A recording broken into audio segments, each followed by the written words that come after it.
지난주에 우리가 주기도문 전체를 우리가 함께 개괄했었는데요. 특별히 주기도문의 앞에 부분은 하나님에 대한 기도이고요, 두 번째는 우리들을 위한 기도라고 말씀드렸습니다. 그래서 하나님에 대한 기도는 몇 가지라고요? 3가지. 그리고 우리들을 위한 기도는요 4가지라고 했습니다. 그것은 하늘의 수, 땅의 수하고도 상응하는 것이죠.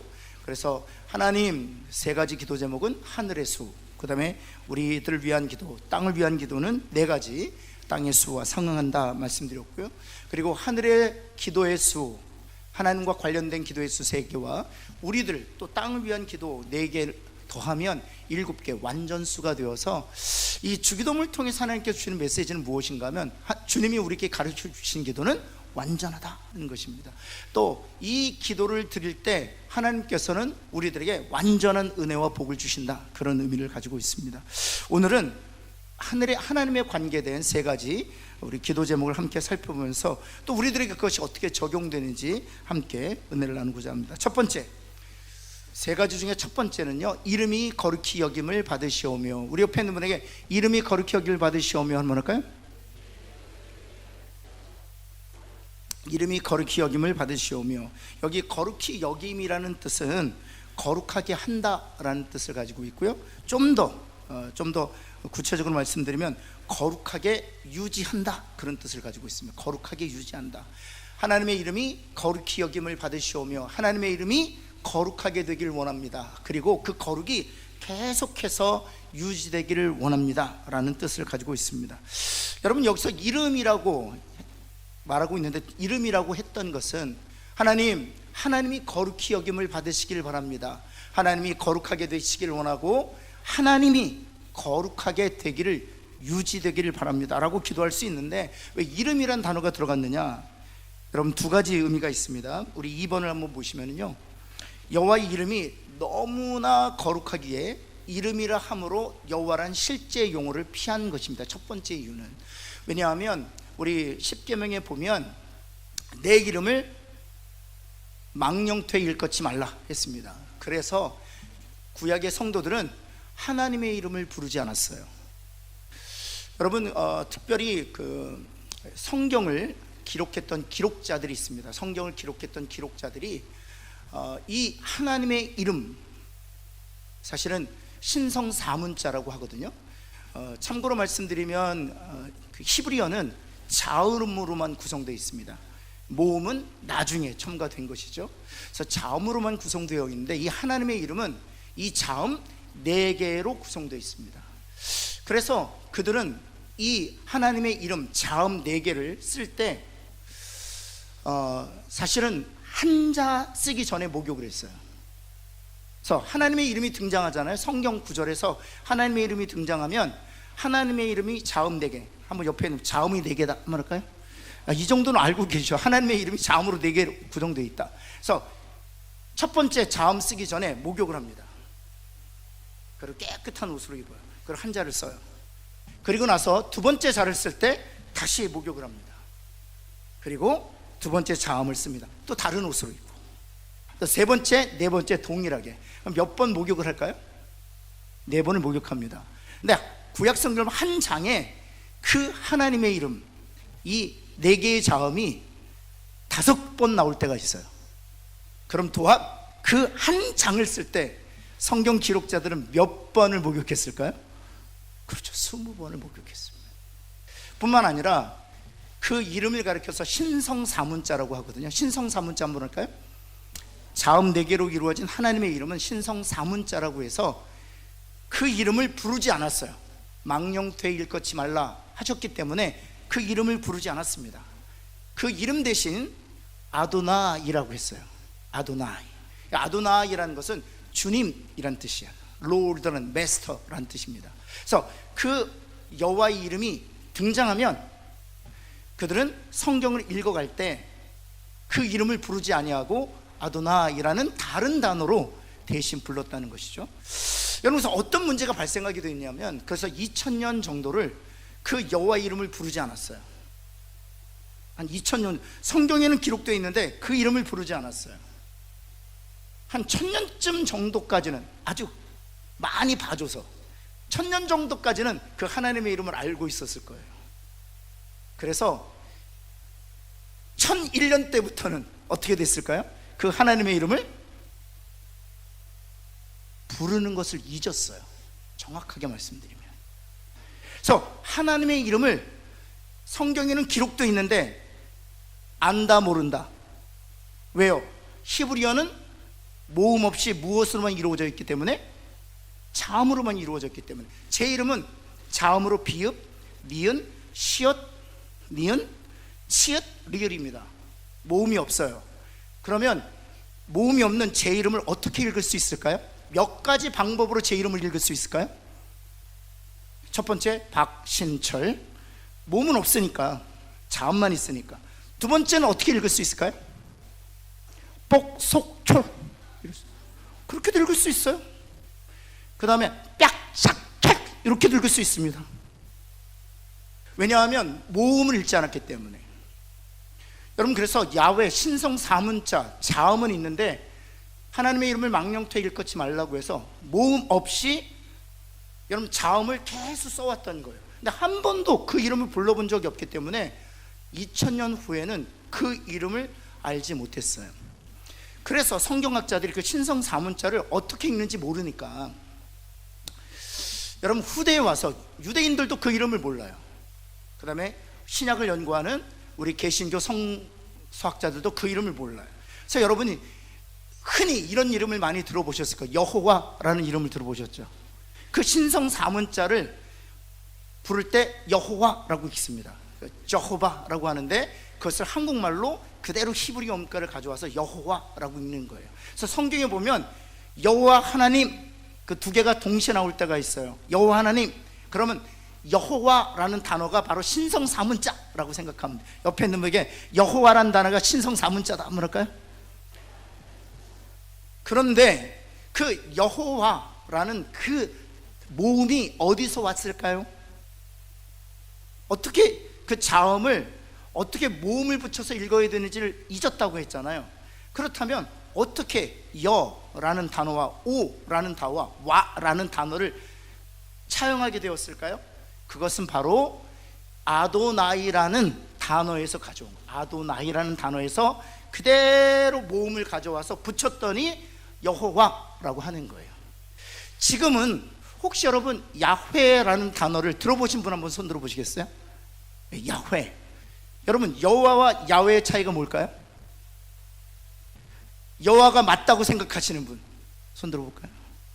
야훼가 맞다고 생각하는 분 대부분 난 모른다. 여러분 처음에는 이 신성 사문자를 아도나이라는 모음을 써서 여호와라고 불렀어요. 근데 성경학자들이 연구하고 또 연구한 끝에 이 신성 사문자의 모음은 야훼로 붙는 것이 적합하다 해서 지금은 야훼로 부르고 그렇게 번역하고 있는 거예요. 우리 개역 개정에는 아직 반영은 안 됐습니다. 그래서 지금 최종적으로 신성 사문자는 여호와로 읽지 않았고 야훼라고 있었을 가능성이 높다는 것입니다. 그러나 정확하다 정확하지 않다 몰라요. 그 신성 사문자를 어떻게 불렀는지는 몰라요. 하나님의 이름이 있어요. 그러나 자음으로만 되어 있었기 때문에 어떻게 거기에 모음을 붙여서 정확하게 단어로 하나님을 불렀는지 몰라요. 그만큼 하나님의 이름을 어떻게 여겼다? 거룩하게 여겼다는 거예요. 한번 옆에 그만큼 하나님의 이름을 거룩하게 여깁시다. 한번 할까요? 그만큼 하나님의 이름을 거룩히 여겼다는 거예요. 여러분 오늘날은 어떻습니까? 하나님의 이름을 너무 망령되이 일컫죠. 너무 하찮게 사용하죠. 여러분 그러나 참 하나님의 백성들은 하나님의 이름을 거룩히 여겼다는 것입니다.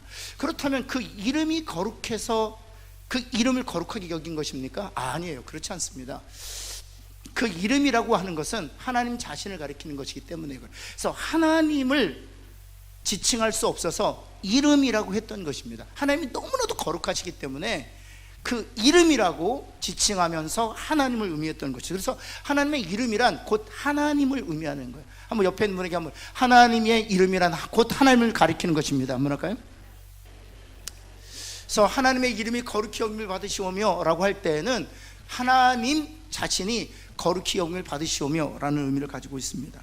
그래서 세 번째 넘어가시면 두 번째인데요, 그 이름이라고 했던 것은 바로 그 이름이란 그 사람의 속성, 그 사람의 성품, 그 사람의 능력을 다 포괄하는 것이기 때문에 그렇습니다.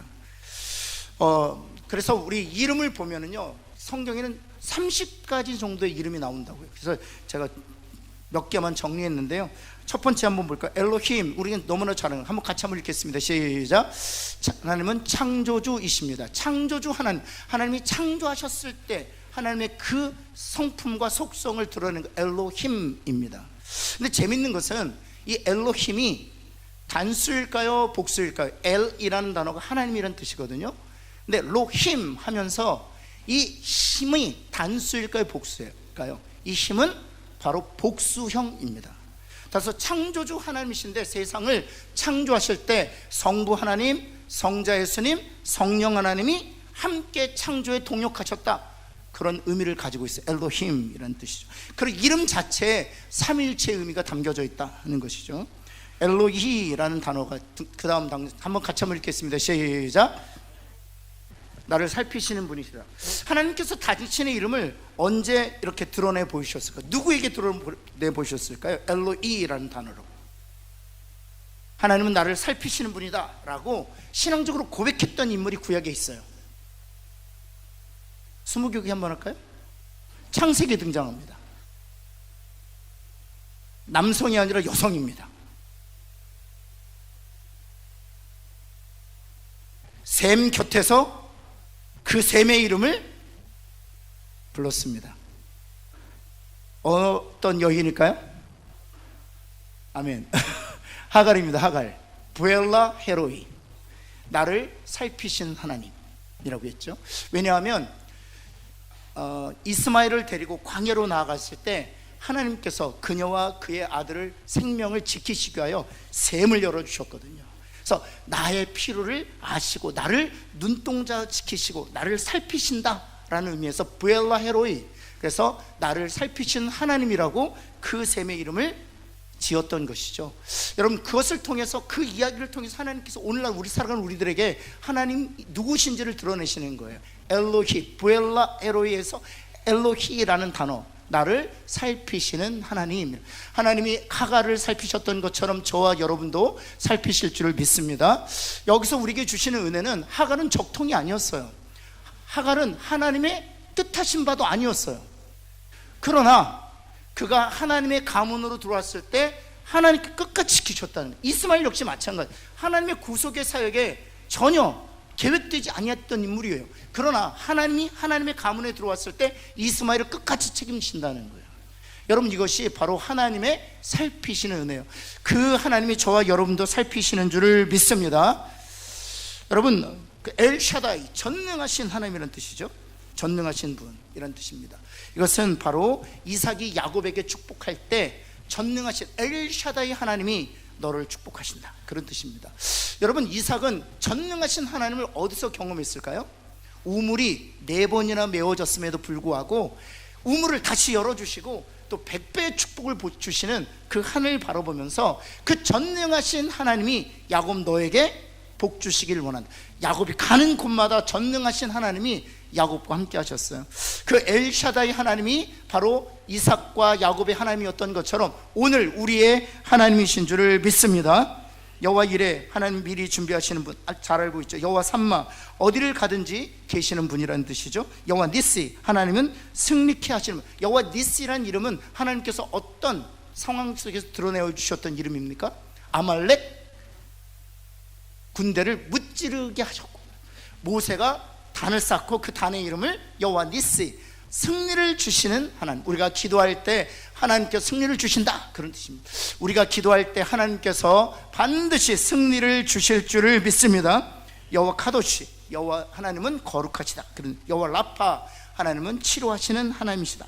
이 여호와 라파라는 것도 언제 하나님께서 자신의 이름을 이렇게 드러내셨냐, 자신의 속성과 성품을 드러내셨냐, 자신의 능력을 드러내셨느냐, 마라의 쓴물로 인해서 이스라엘 백성들이 불평할 때 하나님께서 모세를 통해서 그 마라의 쓴물에 무엇을 던지라고 말씀하셨어요? 나무 하나를 던지라고 말씀하셨죠. 나무 하나를 던졌을 때 어떻게 되었습니까? 그렇죠. 그물이 치료되었죠. 그때 모세가 그 마라의 쓴물을 가리켜서 여호와 라파, 치료의 하나님이라고 했던 것이죠. 여러분, 오늘도 치료의 하나님이 모든 질병으로부터 우리를 치유하시고 깨끗게 하실 줄을 믿습니다.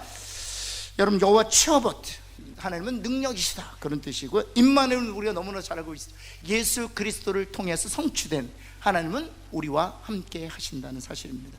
사랑하는 성도 여러분, 이 하나님의 이름을 보면 하나님의 성품이 나타나고요, 하나님이 속성이 나타나고요, 하나님의 능력을 우리가 볼 수 있어요. 그래서 하나님의 이름이 거룩히 여김을 받으시오며 라고 기도하는 것은 창조주 하나님, 나를 살피시는 하나님, 치료하시는 하나님, 승리케 하시는 하나님, 그 하나님이 영광을 받으시고 그 하나님이 우리의 삶을 통해서 거룩히 여김을 받으시기를 원합니다 라고 기도하는 거예요.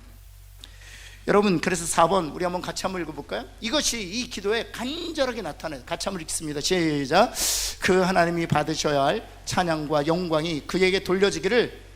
그렇죠. 아멘. 전능하신 하나님이 나의 삶을 지키시고 보호하시고 인도하시면 그 전능하신 하나님이 찬양을 받기를 원합니다.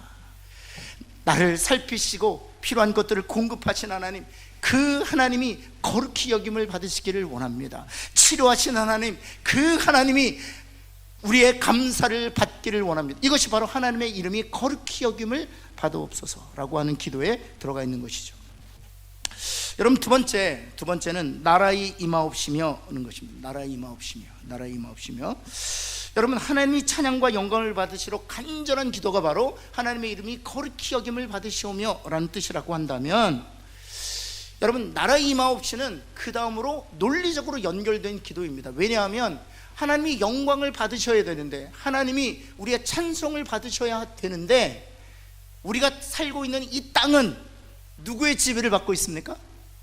그렇죠. 사단의 지배, 공중권세 잡은 자의 지배를 받고 있기 때문입니다. 또 뿐만 아니라 우리가 하나님의 은혜로 말미암아 거듭나서 하나님의 자녀가 되었지만, 여러분이 여전히 우리 육체 안에 무엇이 있기 때문에 우리가 원하는 선을 행하지 않고 악을 행하고 있습니까?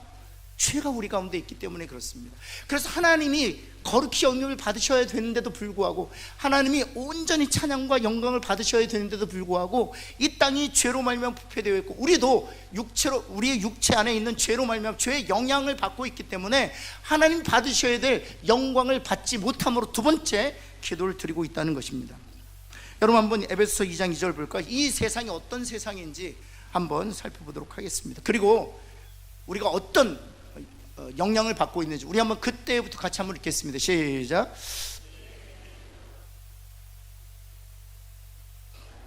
공중의 권세 잡은 자를 따랐으니 곧 지금 불순종의 아들들 가운데서 역사하는 영. 공중의 권세 잡은 자, 누구를 가리키는 것입니까? 그렇죠. 사단 마귀가 세상의 권세를 잡고 있고, 그리고 그 사단 마귀가 세상의 권세를 잡고 있는 그 사단 마귀가 지금 누구 안에서 역사한다고요? 불순종하는 이들, 하나님에 대해 불순종하는 이들 안에서 역사한다는 것입니다. 여기서 말하는 불순종이란 어떤 일시적인 불순종을 의미하는 게 아니에요. 옆에 있는 분에게 너를 말하는 게 아니다 한번 할까요? 종종 우리가 성경을 볼 때 오해하는 그런 지점이 있어요. 불순종하는 아들들 가운데 역사하는, 내가 때로는 불순종하는데, 아니에요. 우리 안에는 누가 계세요? 성령 하나님 계십니다. 여러분, 여기서 말하는 불순종은 일시적 불순종을 의미하는 것이 아니라 평생 불순종한, 하나님과 무관하게 십자가의 보혈과는 전혀 상관없이 살아가는, 아직도 거듭나지 못한 사람들, 하나님의 이름을 망령되이 예수 그리스도를 부인하고 더 나아가서 저주하는 이들 가운데서 역사하는 영이란 말이죠. 이단 가운데서 역사하는 영이기도 하고요, 불신자들 가운데서 역사하는 영이고요, 교회와 성도들을 핍박하는 그들 가운데서 역사하는 영. 예를 들면 바울이 바울 되기 이전에 사울이었을 때 그 안에서 역사했던 영이 바로 사단이라는 사실이에요. 그렇기에 하나님이 받으셔야 될 영광을 온전히 받지 못하고 있다는 사실입니다. 더 나아가서 우리들은 하나님의 은혜로 말미암아 거듭났지만, 제가 좀 전에 말씀드렸지만 여전히 우리들도 우리 육체 가운데는 죄의 영향을 받고 있다는 것이죠. 그래서 우리가 로마서 7장에서 말하는 것처럼 우리가 원하는 선은 행하지 못하고 도리어 미워하는 악을 행하고 있는 것이죠. 그래서 갈라디아서 5장에 보면 그것을 사도 바울을 통해 우리에게 이렇게 표현하자. 성령의 소욕과 우리 안에 무슨 소욕이 싸운다? 육신의 소욕이 싸운다는 거죠. 육신의 소욕이 싸운다는 것입니다.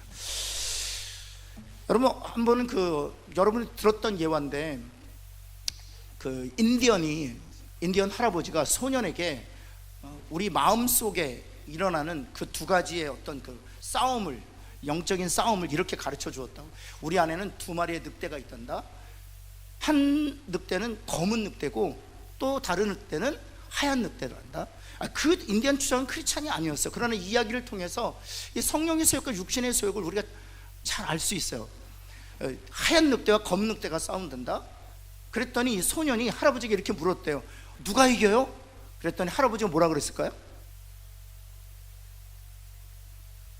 그때마다 다르단다 그랬어요.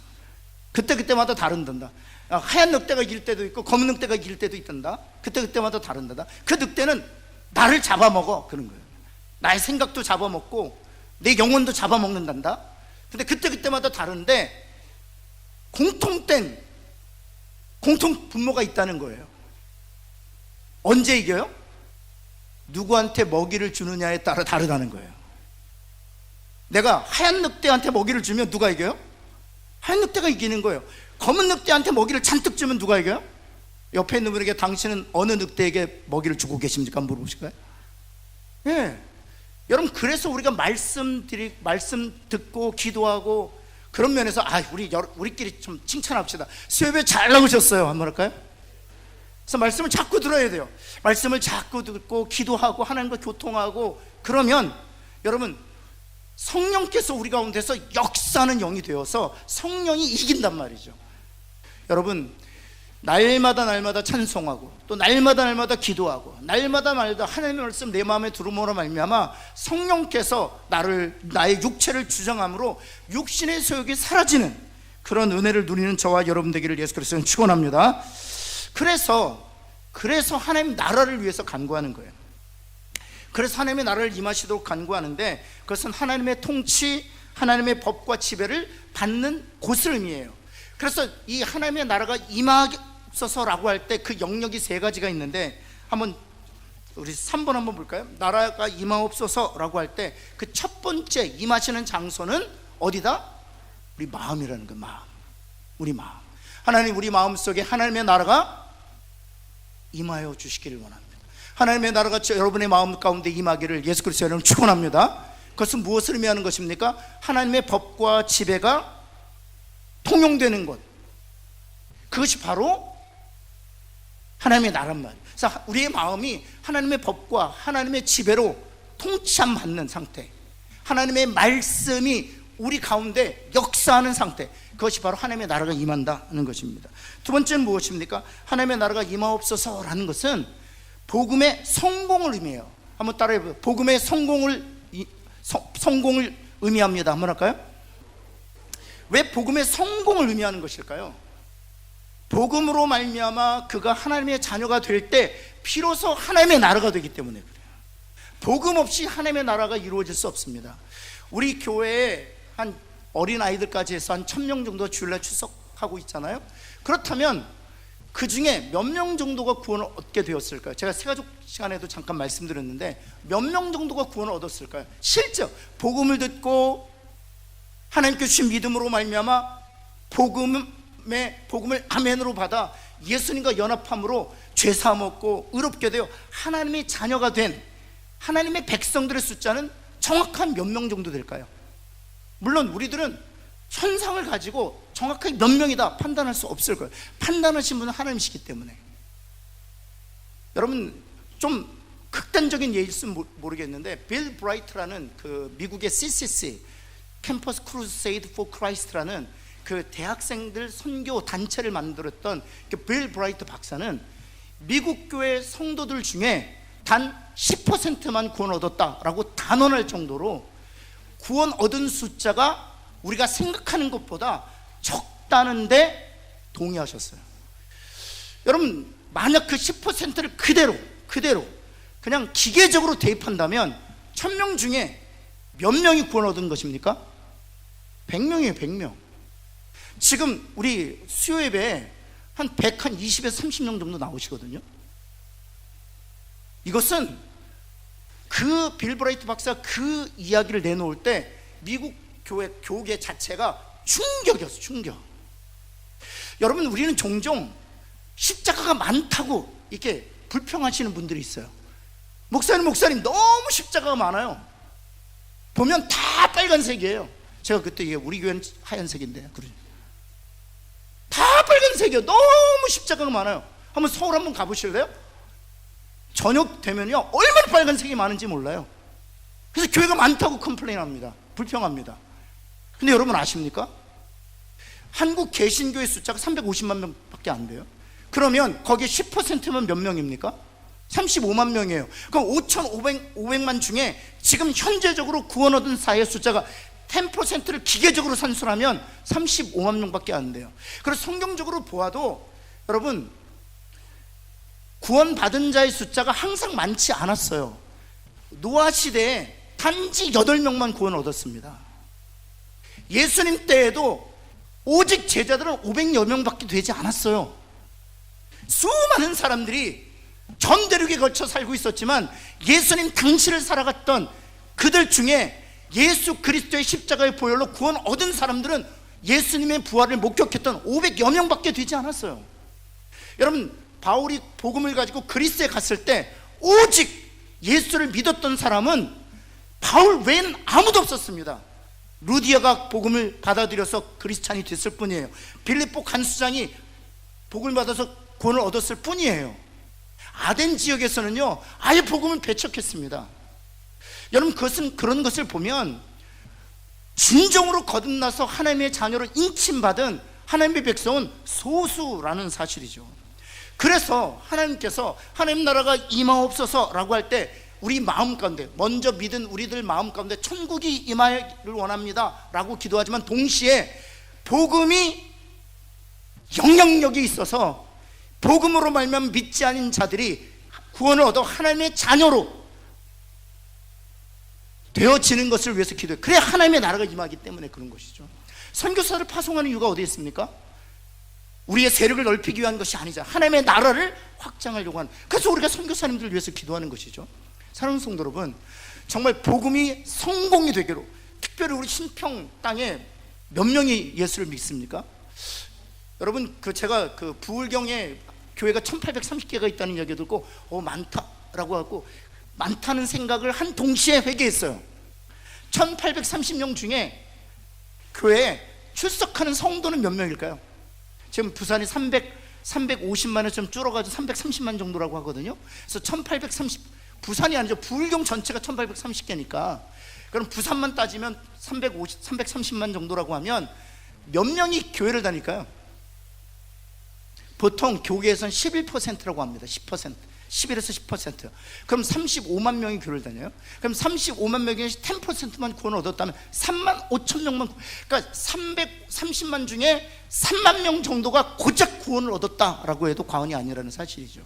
그래서 복음이 계속 편만하게 증거되어서 그들이 하나님의 나라가 되도록 기도하는 것은 너무나도 당연한 것이다라는 사실이죠. 복음의 성공을 위해서 기도하는 것입니다. 우리 옆에 있는 분에게 복음의 성공을 위해서 기도합시다. 한번 할까요? 여러분, 복음 자체의 능력이 있음을 믿습니다. 저는 복음을 증거할 때마다 그때마다 확인하는 것, 복음 자체가 능력이 있어요. 누가 전하든 상관없어요. 어떻게 전하든 상관없어요. 원색적으로 복음이 증거되면 복음이 하나님이 택하신 영혼들을 구원하는 거예요. 그래서 로마서 1장 16절 10절을 봐도 복음은 하나님이 구원을 주신 자에게 능력이라고 얘기했거든요. 옆에 있는 분에게 복음 자체가 능력입니다. 한번 할까요? 세 번째는 하나님의 나라가 임하옵소서라고 하는 기도는 이 땅에 궁극적인 하나님의 나라가 임하도록, 다시 말해서 예수 그리스도의 재림을 통한 새하늘과 새 땅의 도래를 위해서 기도하는 거예요. 우리 마음을 위해서 기도하고 복음의 성공을 통하여 하나님 나라가 지경을 넓혀지는 것을 위해서 기도하고, 더 나아가서는 하나님의 나라가 이 땅에 임할 수 있도록 위해서 기도하는 것이 하나님의 나라가 임하옵소서라고 기도하는 것입니다. 여러분, 세 번째 넘어가시면요, 뜻이 하늘에서 이룬 것 같이 땅에서도 이루어지이다. 옆에 있는 분 한번 축복할까요? 뜻이 하늘에서 이루어진 것처럼 당신의 삶에도 이루어지길 바랍니다. 한번 할까요? 저는 정말 그 예수를 처음 믿었을 때는 제가 기도할 때마다 하나님이 내 기도를 다 들어주시면 너무 좋겠다 이 생각을 했어요. 하나님 제 기도를 다 들어주시면 저는 너무 행복할 것 같아요. 하나님의 뜻을 접으시고 내 뜻을 이루어 주옵소서. 저 얼마나 하나님께서는 기도하면 응답하신다고 하니까 하나님 제가 필요한 것들을 공급해 주세요. 근데 지금은 제가 이제 하나님을 알고 나를 알게 되었잖아요. 하나님을 알고 나를 알게 되었잖아요. 이제는요, 하나님, 제가 기도할 때마다 이것이 나의 뜻이라면 절대로 이루어지지 마시고 온전히 하나님의 뜻만 관철시켜 주옵소서. 기도합니다. 제가 못 모르고 이게 하나님의 뜻인 줄 알고 하나님한테 강짜 부리거든. 하나님 저를 설득하셔서 이것이 하나님의 뜻이 아님을 저로 하여금 알게 하여 주옵소서.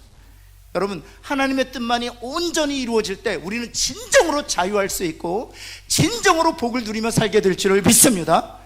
지금 이 모양 이 꼴이 된 건 다 내 뜻 때문에 그래요. 옆에 있는 분에게 이 모양 이 꼴인 건 다 내 뜻 때문에 그렇다 말할까요? 여러분, 우리 그리스도인들은요 두 길이 있잖아요. 알아요. 직감적으로 알아요. 하나님이 어디로 가기를 원하시는지 알아요. 물론 제가 여러분에게 이렇게 말씀드리는 거 아니에요. 짬뽕이냐 짜장면이냐, 옆에 있는 분에게 짬짜면을 먹어라. 여러분, 짬뽕과 짜장면에 대해서 하나님이 관심이 없으세요. 여러분, 짬뽕을 먹거나 짜장면을 먹는 것이 우리의 복된 삶에 아무런 영향을 주지 않습니다. 그런 일로 고민하지 마세요. 옆에 있는 분에게 그런 일로 고민하지 말자. 여러분, 어저께 한국하고 태국이 축구 시합했거든요. 그런 일로 기도하지 마세요, 제발. 하나님, 우리 한국을 이기게 하옵소서. 그런 일로 도박을 하셨거든? 아니에요, 그것도 안 되지. 여러분, 제가 말씀드리잖아요.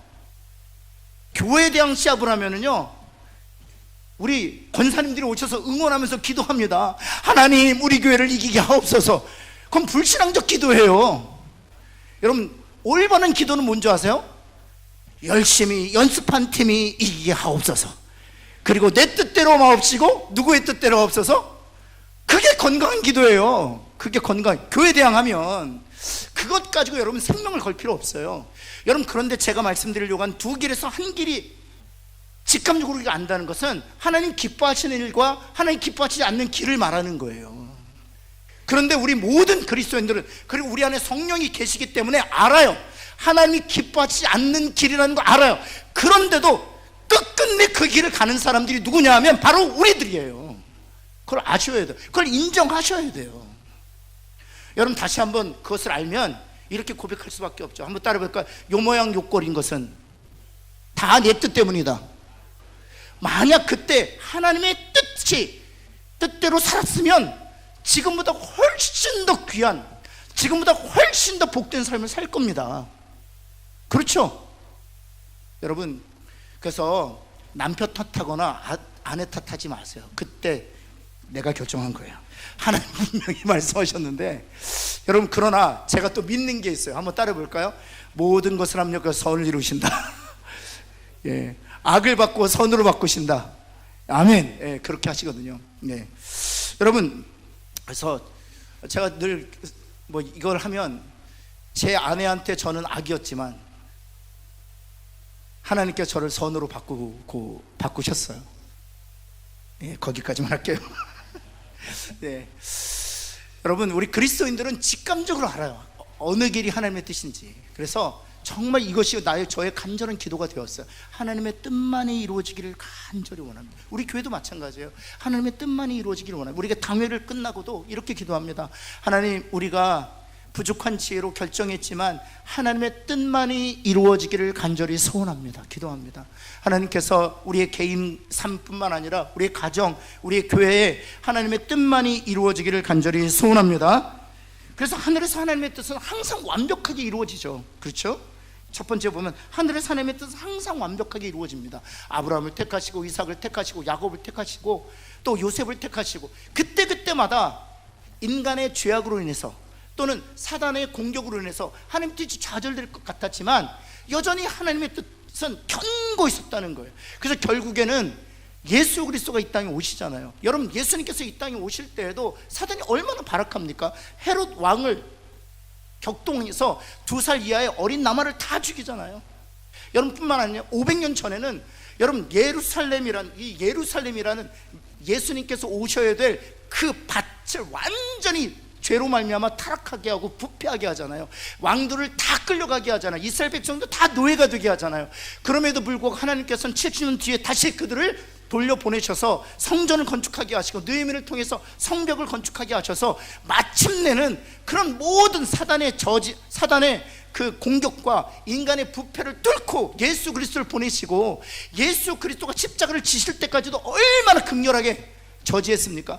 결국엔 하나님의 뜻대로 예수님께 십자가를 지시고 결국엔 하나님의 뜻대로 인류를 구원하셨잖아요. 사랑하는 성도 여러분, 이것은 구속사만 아니라 우리 개인을 향하신 하나님의 뜻도 역시 마찬가지죠. 여러분의 가정을 향한 하나님의 뜻도 마찬가지죠. 여러분의 자녀들을 향한 하나님의 뜻도 마찬가지고요. 우리 교회를 향한 하나님의 뜻도 절대로 변하지 아니하고 반드시 이루어지고 성취될 줄을 믿습니다. 그것이 하나님의 뜻대로 이루어지기를 원합니다. 이 땅에서 이루어질 기도예요. 여러분, 두 번째 한번 볼까요? 그것이 바로 두 번째 기도인데 같이 한번 읽을까요? 시작. 그 하나님의 뜻이 우리의 삶에서도 이루어지기를 위하여 기도해요. 하나님의 완전한 뜻이 우리의 삶에서 기도하는 것이죠. 세 번째, 같이 한번 읽겠습니다. 세 번째, 시작. 하나님의 뜻이 이루어진다면 그곳에는 공의와 정의 그리고 사랑과, 반대로 여러분 공정하지 않다면, 반대로 미움과 다툼이 극성을 부린다면 그것은 그 공동체 안에 하나님의 뜻이 아니라 누구의 뜻이 이루어지고 있기 때문입니까? 나의 뜻이 이루어지고 있기 때문이에요. 여러분 꼭 기억하셔야 돼요. 교회를 보면 서로 미워하고 서로 갈등을 겪고 서로 다투고 시기하고 그 안에 사랑이 없다면, 그리고 미움으로 충만하다면 그것은 하나님의 뜻이 이루어지는 교회가 아니라 나의 뜻이 주장되고 관철되고 이루어지고 있다는, 하나님의 나라가 임하는 것이 아니라 나의 왕국이 건설되고 있다는 사실이에요. 그런 면에서는 참 우리 교회를 보면 하나님의 뜻이 이루어지고 하나님의 나라가 임한 줄을 믿습니다. 그리고 앞으로도 그런 교회가 되기를 위해서 우리가 더욱 기도해야 되겠죠. 여러분, 네 번째, 우리 한번 같이 한번 읽겠습니다. 마지막으로 한번 읽겠습니다. 시작. 이 기도는 예수 그리스도의 재림을 위하여 기도하는 고치기도 합니다. 예수님의 재림과 더불어 하나님의 뜻이 완전히 이루어질 것입니다. 따라서 이 위의 기도는 예수님의 재림과 다 관련이 되어 있어요. 하나님의 이름이 영원히 거룩히 받으시는 곳이 어디입니까? 천국이죠. 하나님의 나라가 온전히 이루어지는 곳이 어디입니까? 천국이죠. 하나님의 뜻이 완벽하게 이루어지는 곳이 어디입니까? 천국이죠. 그래서 재림과 관련된 기도이기도 해요. 사랑하는 성도 여러분, 이 세 가지 기도 제목을 기억하고 하나님의 이름이 영원히 우리의 삶을 통해서 거룩히 여김을 받으시고, 하나님의 나라가 여러분의 삶 가운데, 여러분의 가정 가운데, 여러분의 자녀들과 우리 교회가 공동체 가운데 임하기를 예수 그리스도는 축원합니다. 더 나아가서 나의 뜻이 이루어지는 것이 아니라 하나님의 뜻만이 여러분의 삶에 이루어지기를, 우리 교회 가운데 이루어지기를 예수 그리스도에 다시 한번 축원합니다. 우리 기도하겠습니다. 하나님, 그렇습니다. 하나님의 이름이 거룩히 여김을 받으시기를 간절히 소원합니다. 나를 치료하신 하나님, 나를 위하여 예수 그리스도를 하나님 대속 제물로 준비하신 여호와 이레의 하나님, 나를 능하신 손으로 하나님 내가 수렁에 빠졌을 때마다 건지신 하나님, 하나님 나의 질병 가운데 있을 때 치료하셨던 하나님, 하나님 슬프고 하나님 상심한 마음으로 눈물을 흘렸을 때 나를 살피셨던 하나님, 그 하나님의 이름이 하나님 거룩히 여김을 받으시기를 간절히 소원합니다. 그 하나님의 이름이 하나님 돌려줘야 될 찬송과 영광이 온전하게 돌려지기를 간절히 소원합니다. 하나님, 간절히 원하옵기는 하나님의 나라가 우리 사랑하는 성도들의 가정 가운데 임하기를 원합니다. 하나님, 은혜를 베풀어 주옵소서. 하나님, 그곳에 하나님의 샬롬이 이루어지게 하여 주옵시고, 하나님의 사랑이 충만하게 하여 주옵시고, 하나님 그 안에 하나님 화평케 하는 은혜를 허락하여 주옵소서. 그리하여 하나님의 뜻이 하나님 이루어지는 그런 천국과 같은 가정이 되게 하여 주옵소서. 하나님, 원하옵기는 우리가 생각하는 것이나 기도할 때마다 하나님 나의 뜻이 아니라 하나님의 뜻이 우리 안에 이루어지기를 간절히 소원합니다. 그래 우리의 삶이 나의 뜻에 의해서 결정되는 것이 아니라 하나님의 뜻에 결정되는 삶, 되게 하여 주옵소서. 우리 주 예수 그리스도의 이름으로 간절히 기도합니다. 아멘.